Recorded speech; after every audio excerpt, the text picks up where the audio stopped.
notre voyage commence à Collioure, en plein pays catalan. Une belle barque d'ailleurs catalane. Devant le port. Le château royal du roi d'Aragon, qui a été fortifié par la suite. Un château qui ferme la baie d'Aval.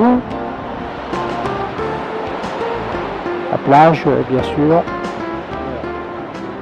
Une vue générale avec l'église Notre-Dame des Anges et le château royal. Les collines du Roussillon. Le château aux formes remparts. Le château est une ancienne résidence des rois de Majorque à laquelle Vauban fit ajouter l'enceinte extérieure. Remontons maintenant à Pézenas, ville d'art très intéressante où nous sommes accueillis par Molière.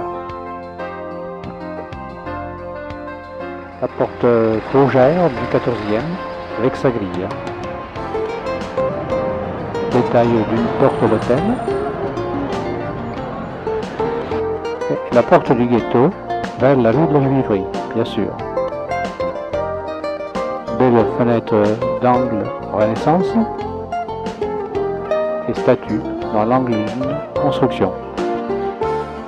Place Gambetta, la maison consulaire. Bel encadrement de porte. Un second à droite. Le ciel est sombre. Il pleut. Cette ruelle est triste. À l'extrémité, le clocher de la collégiale Saint-Jean.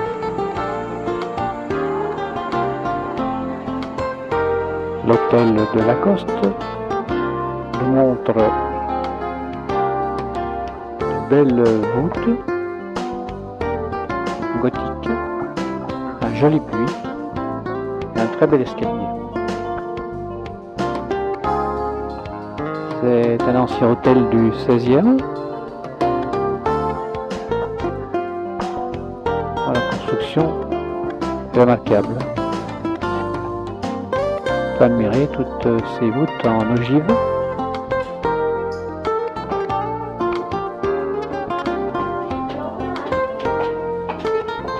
Bien mise en valeur par l'éclairage. Voici maintenant la façade à voûte de l'hôtel Saint-Germain, de la place Gambetta, vue sur Saint-Jean, et puis à proximité une tourelle en angle rentrant, ce qui est très rare. Le pont du Gard, édifié par les Romains entre 40 et 60 après Jésus-Christ, est un aqueduc remarquable. Le Gardon en amont, puis en aval, où l'on remarque le domaine privé.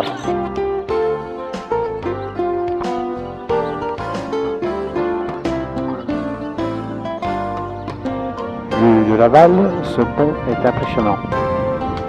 3 niveaux d'arches, 50 mètres de hauteur, 275 mètres de longueur de la canalisation, restaurée sous Napoléon III.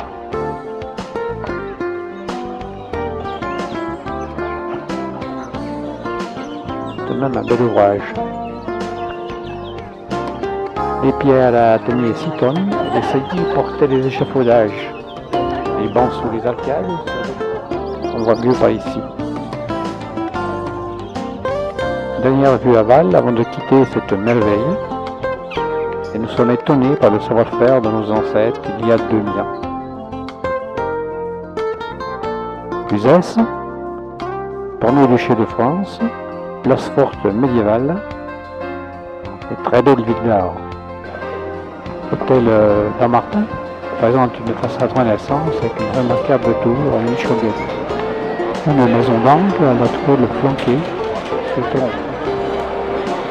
Belle maison médiévale. Place aux herbes.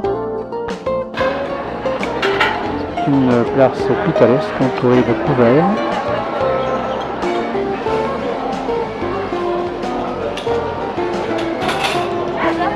Et de maisons médiévales.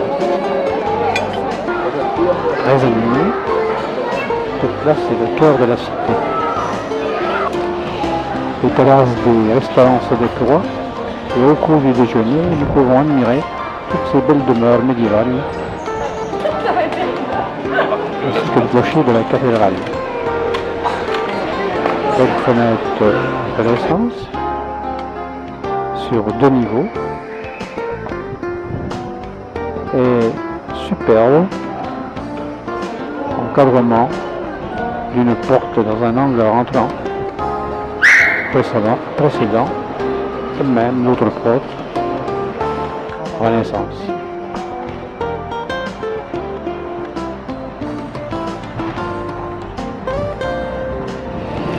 L'église Saint-Étienne à la jolie façade curviligne décorée de pilastres à chapiteaux. Le clocher rectangulaire est le seul vestige de l'édifice du XIIIe. Très belle maison Renaissance et la tour fenestrelle aux 6 étages. Ce clocher rond est unique en France.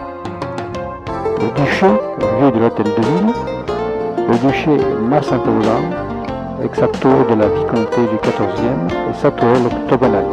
Au centre, la tour Bermonde et à droite le donjon avec une toiture aux armes, blason du duc. Nous terminons notre visite par la chapelle à la façade gothique. Voici à Avignon, cité des papes, du célèbre pont, et aujourd'hui c'était les festivités.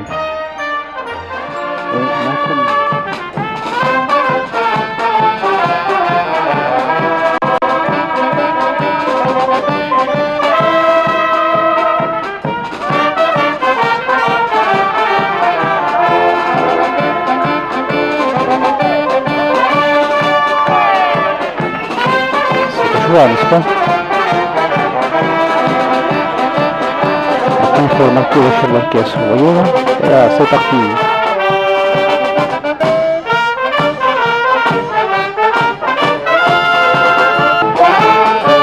Tout en fait.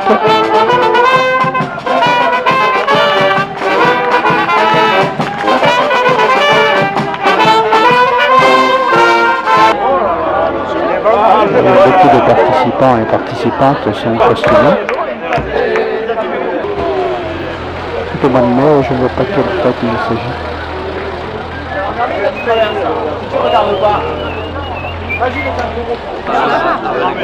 C'est pas le chevalier quelque chose. Une histoire d'épinards certainement. Le défilé commence.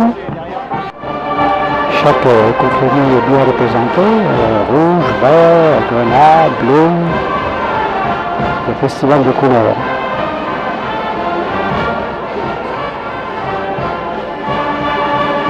C'est bien sûr le palais des papes et le palais neuf.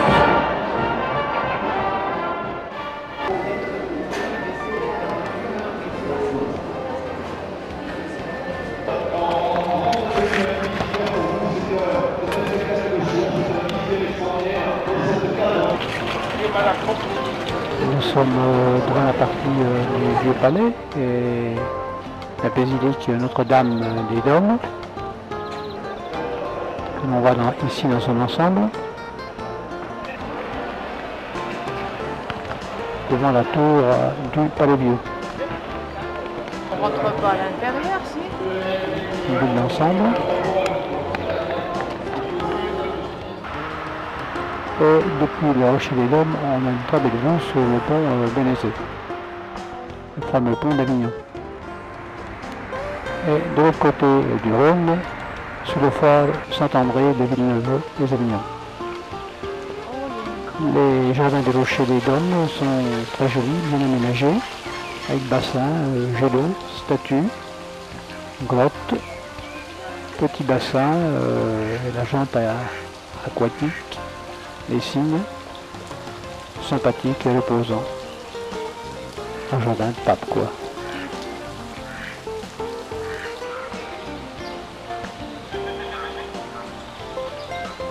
Retour au palais. Côté du vieux palais, là, avec la tour et Notre-Dame des Dômes.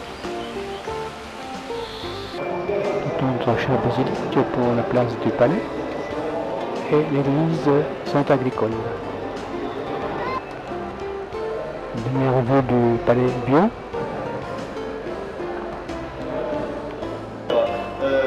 Et l'hôtel de Monet.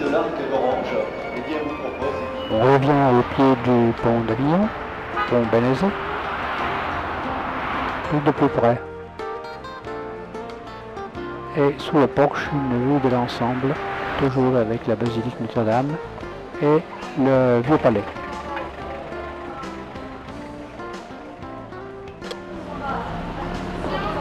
Voilà la différence entre le vieux palais à gauche et le nouveau palais à droite. La silhouette massive du château féodal de Tarascon apparaît le long du Rhône. C'est un château important qui a été construit par le roi René au début du XVe. C'était une vraie forteresse.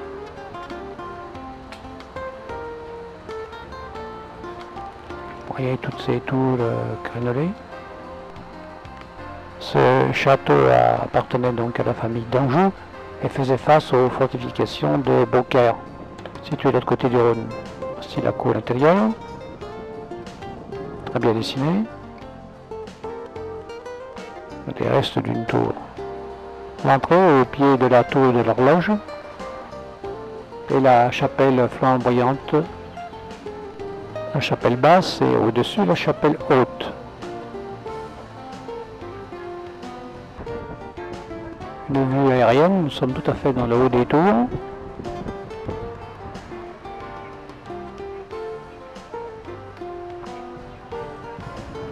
Et une belle vue sur la basse-cour. Une vue sur le Rhône et de l'autre côté, le château de Beaucaire.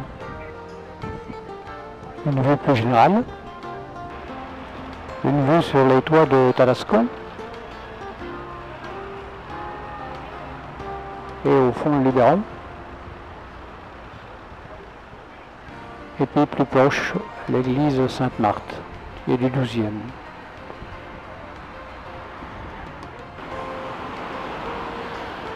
Une vue terrestre